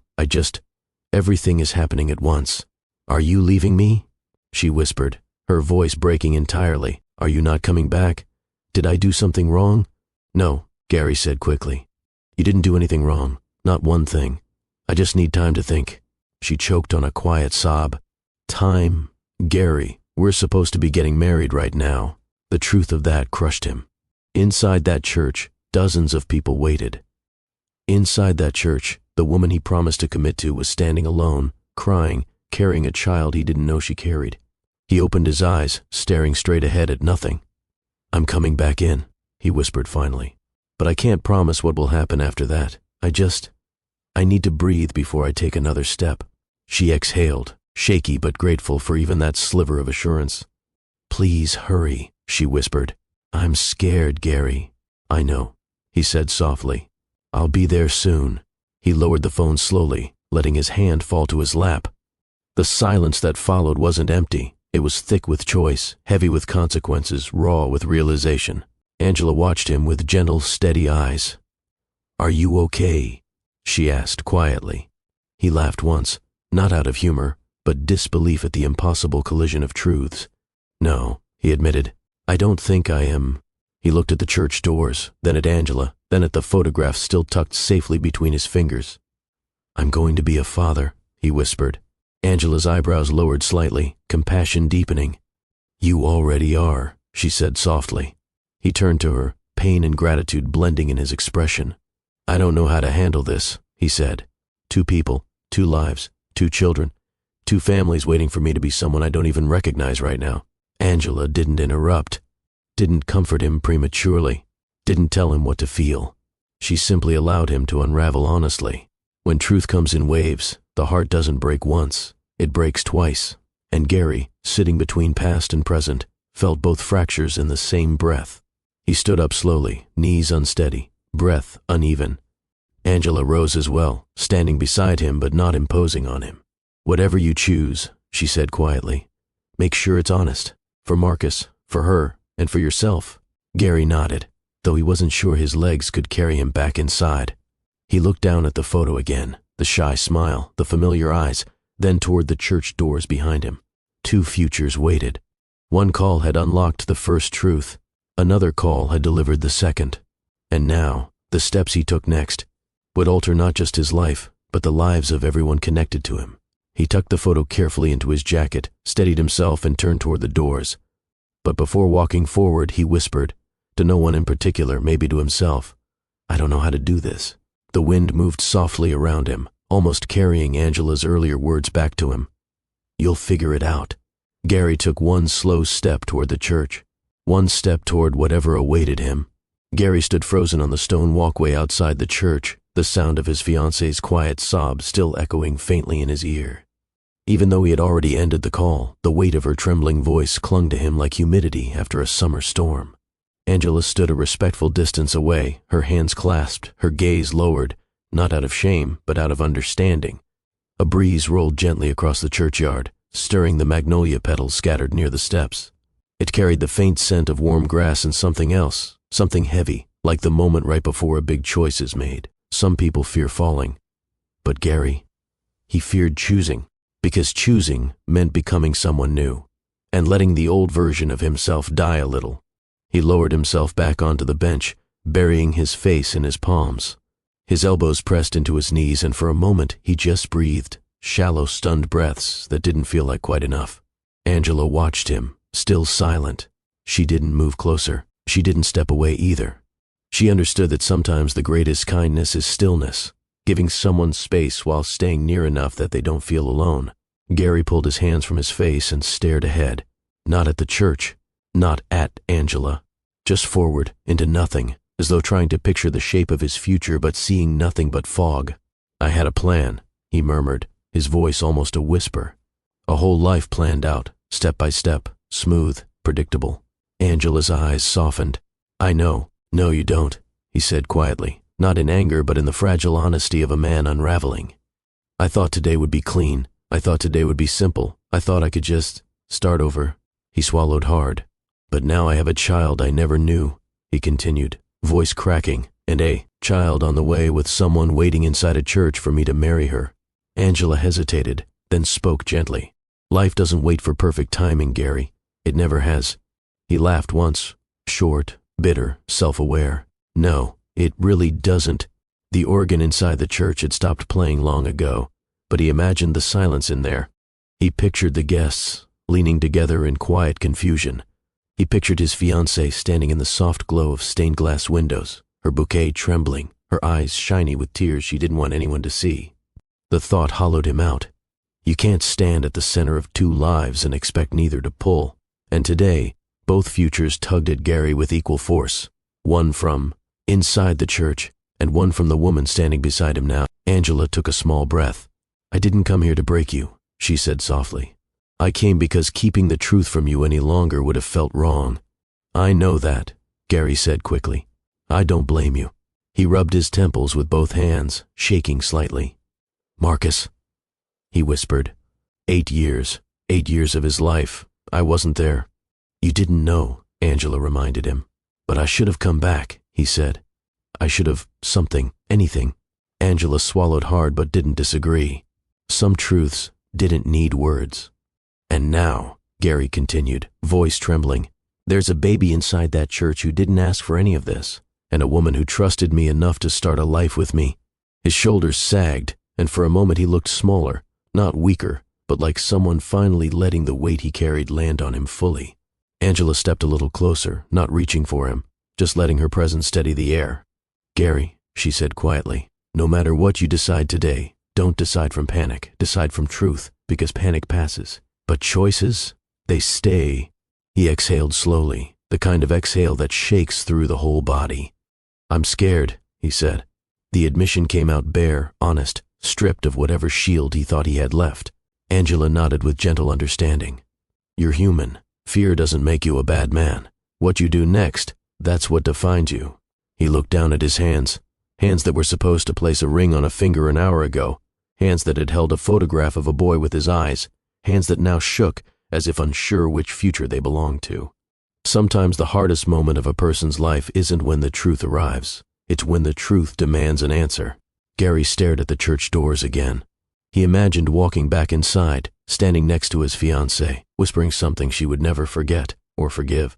He imagined her parents' faces, the disappointment, the shock, the confusion. He imagined the child she carried, the life tied to his, the responsibility he had asked for without knowing he'd asked. Then he imagined Marcus, a child who already knew the world without him, a child who might wonder one day why his father wasn't there. 2 children, 2 families, one heart split down the center. Gary leaned back against the bench, eyes closed. Inside, something quieted, not the chaos, not the confusion, just the noise. Long enough for him to feel something deeper beneath it. Life has a way of turning silence into mirrors, and in that silence, Gary finally saw the truth staring back at him. Not what he wanted to be, but who he really was. He opened his eyes again, slower this time. "I have to go back inside," he said. Angela nodded once. It was not a nod of encouragement or expectation, simply acknowledgement. "Whatever happens in there," she whispered, "I'll be honest with you. I don't want to make your life harder. I just want Marcus to know his father." Gary looked at her, and his voice softened. "I want that too. I don't know how to get there without hurting people." "You can't avoid all hurt," Angela said gently, "but you can avoid dishonesty." He breathed in deeply, feeling the weight settle. Heavy, but clear. He stood up slowly. His knees didn't shake this time. When a man begins to stand in truth, his spine learns how to steady itself. As he prepared to walk toward the church again, Angela's voice reached him, soft but firm. "Gary," she said. He turned. "Whatever you tell her, make sure it's real, not rushed, not panicked. Real." He nodded.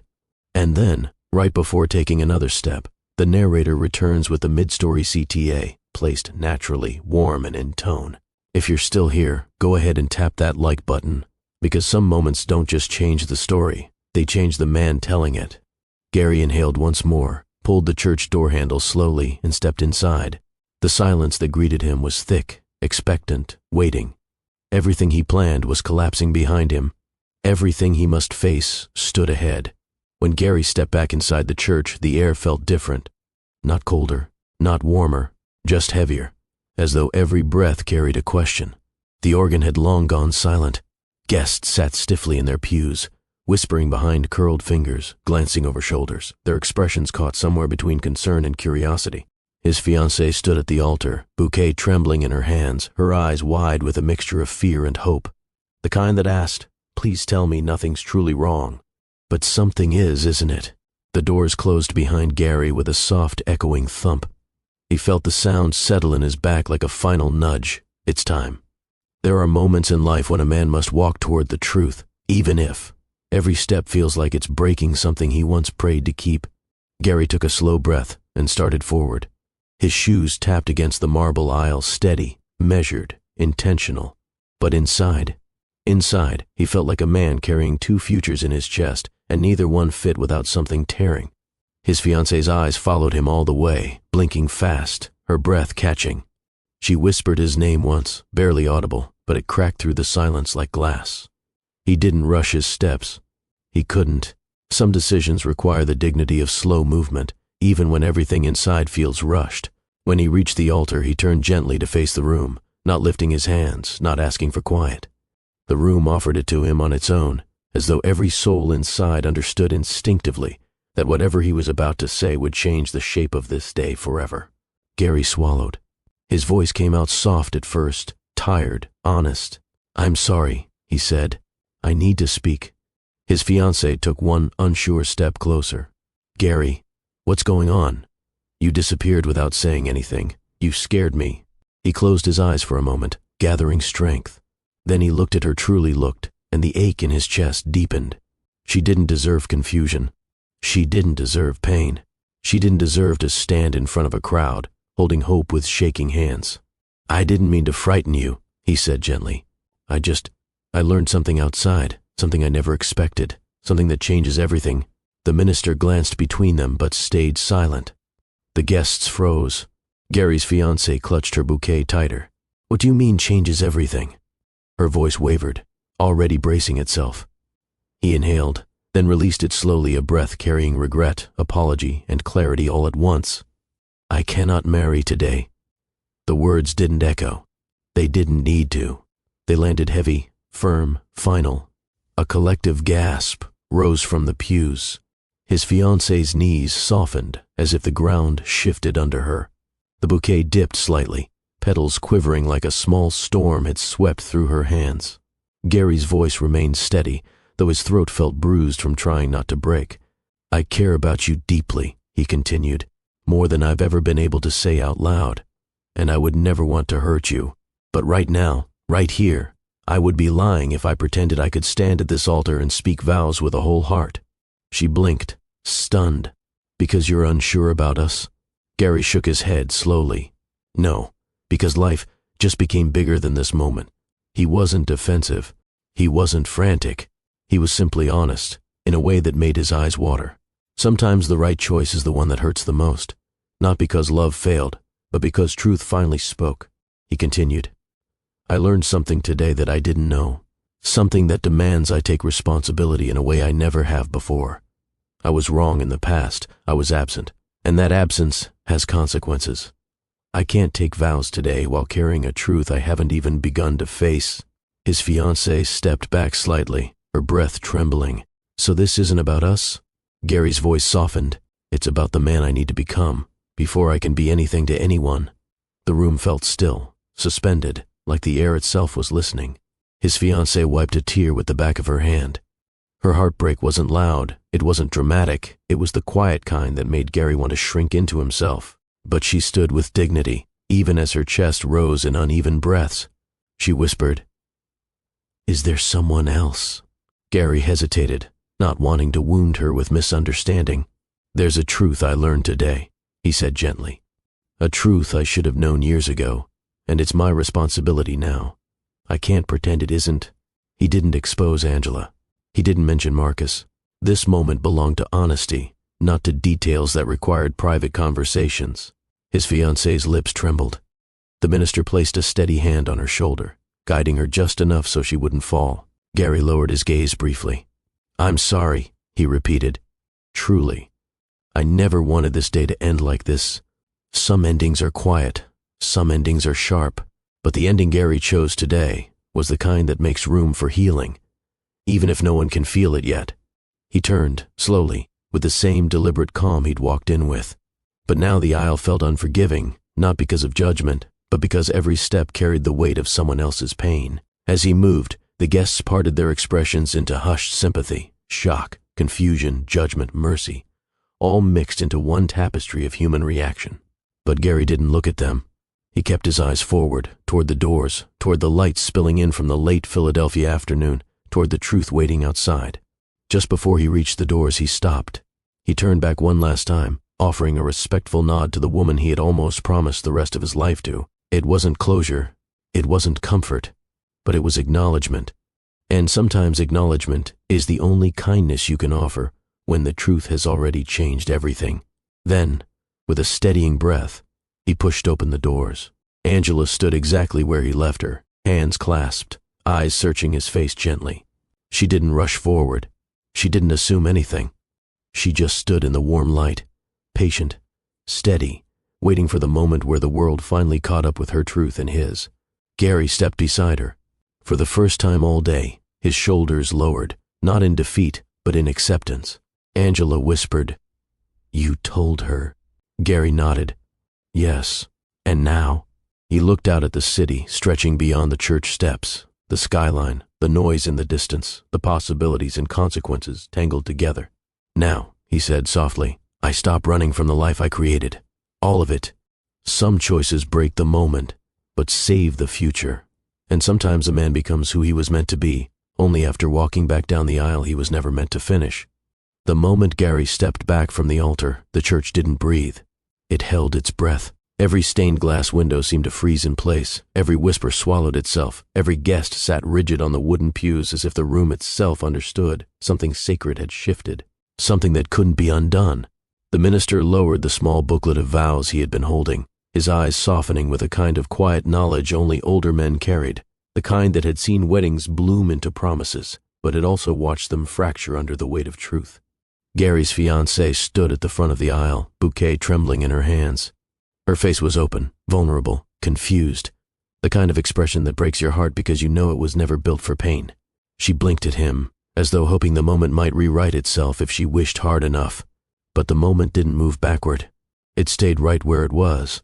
Sometimes, life doesn't give you a warning before it pivots. Sometimes the room you imagine standing in forever becomes the room you must walk away from, not because love died, but because truth finally spoke. Gary inhaled through a tight chest and stepped forward just enough to face her fully. His voice, when it came, was steady, not sharp, not rushed, just painfully sincere. I'm sorry, he said. I'm so sorry. A murmur rippled through the guests, but it stopped quickly. The weight of his tone silenced every curiosity, every half-formed opinion. His fiancée shook her head slightly, as though trying to wake herself from a dream she hadn't realized she was having. I don't understand, she whispered. Why can't you marry me? Her voice cracked, gentle as broken porcelain. Gary's throat tightened. He clenched both hands for a second, a man anchoring himself so he wouldn't crumble. Because I can't make vows when I'm not whole, he said softly. And I can't let you walk into a life with someone who isn't standing here with every part of himself. The silence deepened. He didn't rush to explain. He didn't hide behind excuses. He didn't paint over the truth with soft colors. He lifted his gaze, and his next words came from a place deeper than fear, from the place where responsibility finally wakes up. There's something I learned today, he said. Something I didn't know. Something that changes the shape of the future I thought I had. His fiancée's breath caught. Her fingers tightened around the bouquet until the stems bent slightly. Is it? She hesitated. Is it someone else? Gary shook his head gently. No. It's the truth I should have faced years ago. He didn't mention Angela by name. He didn't mention Marcus. This was not the moment to open that part of the story to the entire room. It was the moment to acknowledge the fracture without exposing the wound. I can't stand in front of you today, he continued, voice thick with emotion, and say words meant for a man who has already done right by everything in his past. I haven't. There are things I have to face, things I should have faced long before now. Her eyes filled, blinking rapidly, tears gathering faster than she could swipe them away.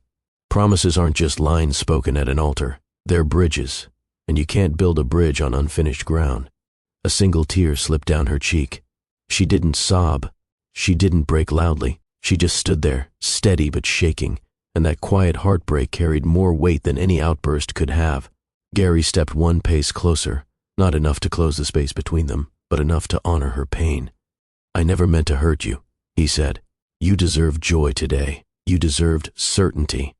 And I'm giving you the truth instead of pretending. She swallowed hard. Is this because you're afraid?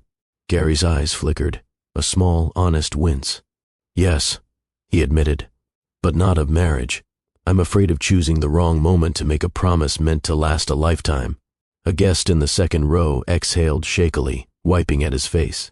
Even those who judged him moments earlier now sat in the thick understanding of a man confronting his own reflection.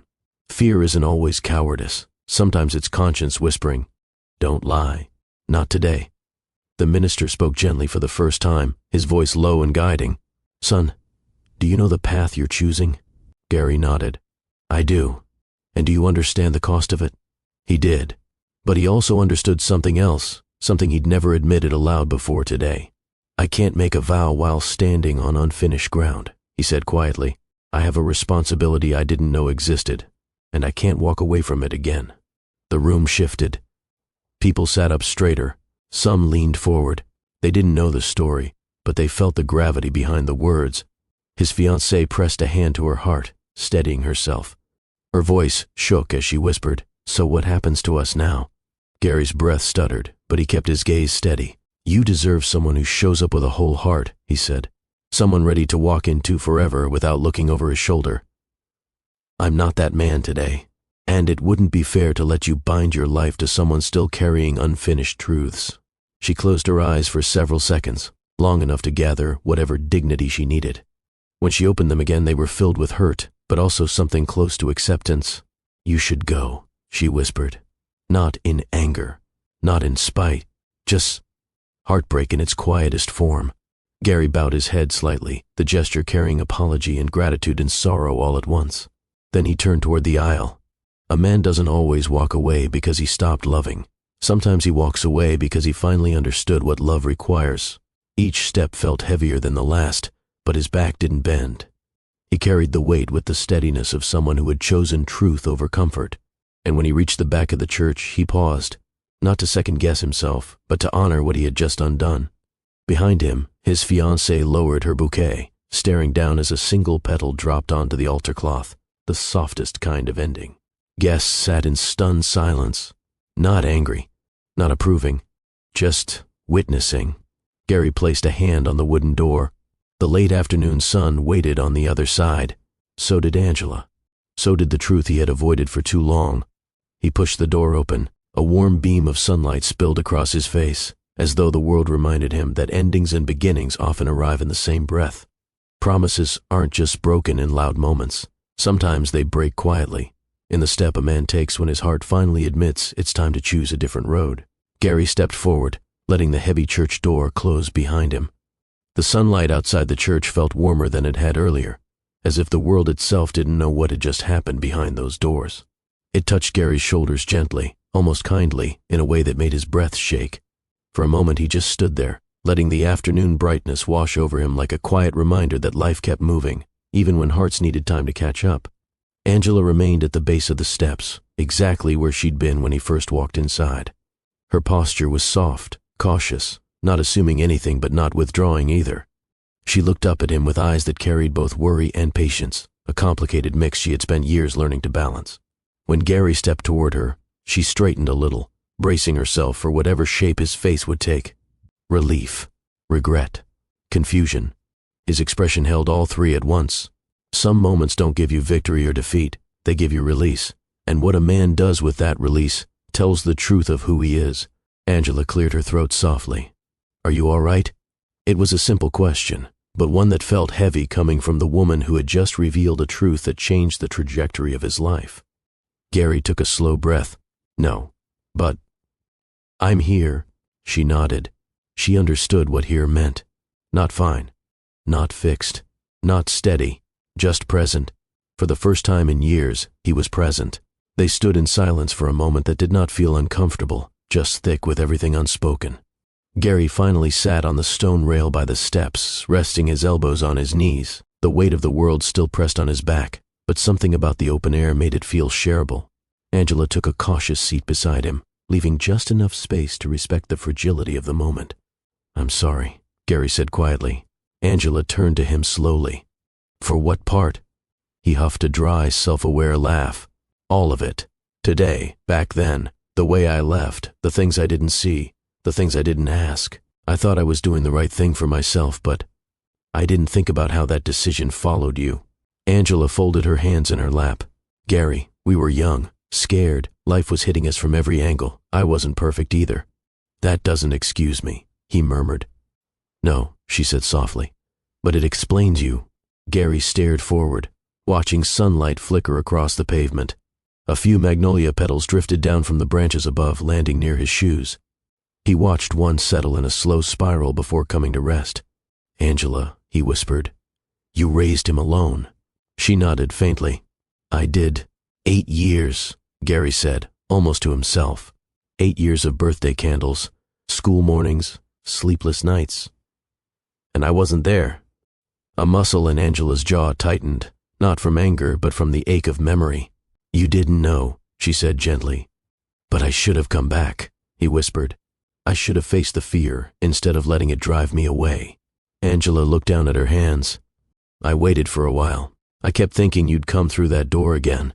Her voice softened. But eventually, waiting turned into surviving. Gary's breath shook. He wiped his face with the back of his hand, trying not to crumble. Regret doesn't come in shouts. It arrives quietly, in the realization that the life you ran from grew up without you. Angela watched him for a long moment, then spoke with the steadiness of someone who had practiced these words alone for years. I didn't come here to punish you, she said. I didn't come to tear your life apart. I came because Marcus is old enough to start asking questions, and I couldn't keep lying to him about things he deserves to know. The name, Marcus, landed differently this time.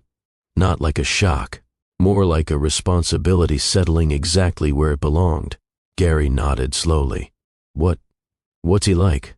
Angela's expression warmed, the first hint of a small smile touching her lips. He's brilliant, curious, talks a mile a minute, loves to build things, Legos, popsicle stick bridges, anything he can get his hands on. He's gentle, sensitive, sweethearted. Gary swallowed hard. Does he know about me at all? Angela hesitated. Her silence carried the answer.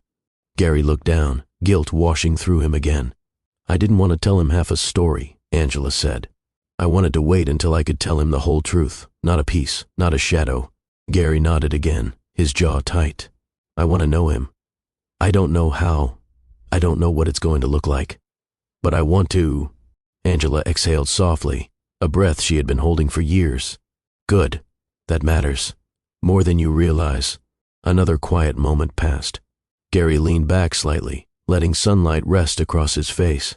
It felt grounding, like the world offering one gentle hand on his shoulder, even as the other pushed him forward into a life he wasn't prepared for. He turned to Angela again. How did you manage all of this alone? Angela's eyes softened with a kind of resilience only lived experience can shape. I worked. I prayed. I cried some nights. I kept going because he needed me, and on the days I didn't feel strong enough, I just tried anyway. She shrugged lightly. Mothers figure it out. He stared at her, admiration rising like a tide. You're stronger than I ever understood, he murmured. Angela glanced away, embarrassed. I just did what any parent would do. No, Gary said quietly. You did what a parent with courage would do. She gave a small smile, humble and tired but honest. Some truths don't shatter a man. They break him open, in the way that lets the light in. Gary rubbed his palms together, nerves buzzing beneath the surface. Does Marcus have questions about everything? Angela nodded. He asks why he doesn't have a dad around like some of his friends do. He asks why it's just us. Her voice grew softer. And I told him I'd explain when the time was right. Gary closed his eyes briefly. The image of an 8-year-old boy wondering about the father he'd never met carved into him. Angela watched his reaction, not with judgment, but with empathy. You're here now, she said gently. That counts for something. Gary looked at her, eyes shining with new steadiness. I want to meet him, not today. I know today is already too much. But soon. Soon, Angela. I want to meet my son. Angela inhaled, and her shoulders relaxed. I think he'd like that. A long silence settled between them. But it wasn't tense. It wasn't sharp. It was the kind of silence people only share when the truth has already laid itself down between them. Gary finally straightened, his posture lifting just slightly, as if some part of him had found a new direction. Angela tilted her head. What are you thinking? I'm thinking, Gary said slowly, that today broke everything I planned, and maybe that's what needed to happen. Angela nodded thoughtfully. Sometimes plans break so people can stop pretending. He breathed in, breathing out something calmer than he had felt all afternoon. No one teaches you how to walk away from the life you built, but life teaches you how to walk toward the one you were meant to grow into. Gary turned toward Angela, his voice low but certain. Whatever comes next, I want to be present. For Marcus, and for the truth. Angela smiled, small, hopeful, real. Then we'll take it one step at a time. The sunlight shifted, stretching long across the church steps as the late afternoon slid gently toward evening. For the first time all day, Gary felt something like peace, thin, fragile, but unmistakably there. A beginning, not loud, not grand, but honest. Dusk always arrives quietly in Philadelphia, not with fanfare, not with noise, just a slow softening of the sky, as though the world exhales after a long day. By the time Gary and Angela settled onto the church steps, that gentle blue-gold light had stretched itself across the stone, warming their legs and softening every hard edge of the moment they were living in. The guests had dispersed inside with hushed whispers. The air was calmer now, shaded in stillness. Gary wasn't ready to move, not forward, not backward. Just sit. Angela didn't rush him. She folded her hands in her lap, letting the quiet speak where words didn't need to tread. Some moments don't ask for answers. They ask for breath, for stillness, for the kind of silence that lets truth settle into its chair. The magnolia tree above them rustled softly in the cooling evening air, scattering a few petals at their feet. The sound felt almost intentional, like nature was trying to place a gentle punctuation mark at the end of a sentence that had taken 8 years to write. Gary's shoulders finally eased down a notch. He let his palms rest on the step behind him and tilted his head up toward the fading sky.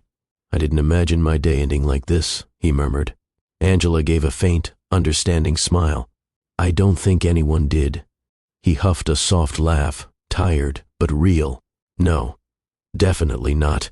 A warm breeze brushed across them, carrying faint street sounds, someone laughing down the block, a car rolling past slowly, a dog barking in the distance. Normal sounds, centering sounds. For the first time all day, Gary didn't feel like he was drowning. He felt afloat, not steady yet, but afloat.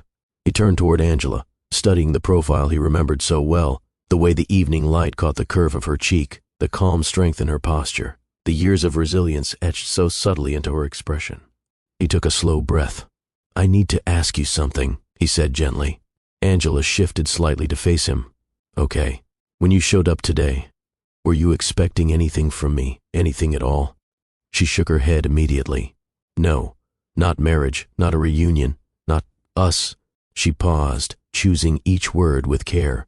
"I just wanted to tell you the truth before Marcus started asking questions I couldn't answer without lying." Gary nodded.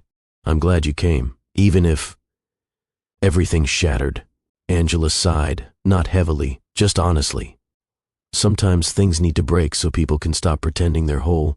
He let the words land. They didn't sting. They didn't wound. They simply settled into the truth already unfolding inside him. Another quiet moment passed, long enough for the first hints of evening purple to tint the sky. Angela looked down at her hands. "I know today hurt her, and I know it hurt you too."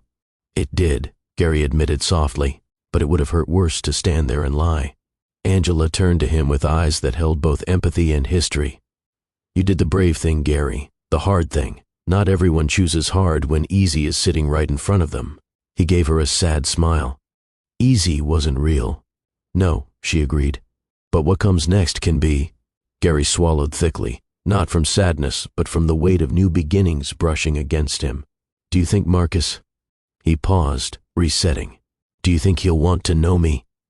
Angela's expression softened into something warm and deeply human. "I think he'll have questions. I think he'll be cautious. But I also think he's the kind of child who opens his heart slowly. And honestly, I think meeting you will mean more to him than he'll know how to say at first." Gary let out a breath he'd been holding all day. The sky dimmed further, dipping into that soft lavender tone that always makes people a little more honest than usual. "I want to be someone he can be proud of," Gary whispered. Angela's voice was gentle but firm. "Then start now." He nodded, the words settling straight into his bones. "Healing doesn't ask for perfection, it asks for presence, and presence begins with choice." They fell quiet again, and this time the silence wasn't fragile. It felt earned. Down the street, the church bells rang gently to mark the hour. The sound stretched through the evening air like a slow ribbon, warm and steady. Gary wiped his palms on his pants nervously. "Can I ask one more thing?" "Of course," Angela said. "When you left that night, when I didn't come back, did you hate me?" Angela took a deep breath, letting it linger before she spoke. "No," she said softly. "I didn't hate you. I was hurt. I was overwhelmed. I was alone. But hate, no. I carried more sadness than anger." Gary's face lowered. Her honesty carved into him, not cruelly, but truthfully. The kind of truth that pushes a man toward growth. Angela continued, voice quiet, "And today proved something to me." "What's that?" Gary asked. "That you're not the same man you were back then." He blinked, absorbing that deeply. "Thank you," he murmured. "That means more than you know." Angela stood, stretching her legs slightly. The dusk light caught the outline of her figure, casting a gold hue along the edges. "Do you want to walk a little?" she asked softly. "Just around the yard?" Gary rose beside her. "Yeah. I'd like that." They stepped down onto the pathway side by side, not touching, not rushing, just taking slow steps in the warm, fading light. There's something sacred about walking beside someone who knows your past and still chooses to stand in your present. As they reached the edge of the church garden, Gary paused and looked back at the building. The tall wooden doors, the stained glass stories, the aisle where he had almost promised a life he wasn't ready for. He exhaled, not with regret, but with release. Angela followed his gaze. "Hard day," she murmured. "Life-changing day," he corrected softly. They walked back to the steps and sat again, letting the dusk deepen around them. Gary leaned forward, elbows on his knees, staring at the sliver of sky still glowing above the treetops. Angela rested her hands in her lap, her posture calm, grounded, steady in a way that made the moment feel safe. Gary inhaled deeply, then spoke the words he'd been circling all evening. "I don't know what our future looks like, but I want to be in his life, and I want to figure out how to stand beside you in a way that's healthy, honest, good." Angela smiled gently. "And that's where we start." They sat together in the thinning light, neither rushing to leave, neither forcing tomorrow into today. Just two people acknowledging the weight of the past and the possibility of a future shaped with intention. The Philadelphia skyline shimmered faintly in the distance, tiny windows catching the last bits of gold. Dusk had arrived fully now. Quiet, steady, patient. Life doesn't always move the way we plan. Sometimes it breaks the script so the heart can finally speak. So now I'll leave you with this. If you were standing where Gary stood, with a wedding behind you and a child ahead, what would you do? Follow your promise or follow your heart? Tell me in the comments. And don't forget to like and subscribe for more stories that teach, touch, and transform. Right here on Mr. Dave Stories.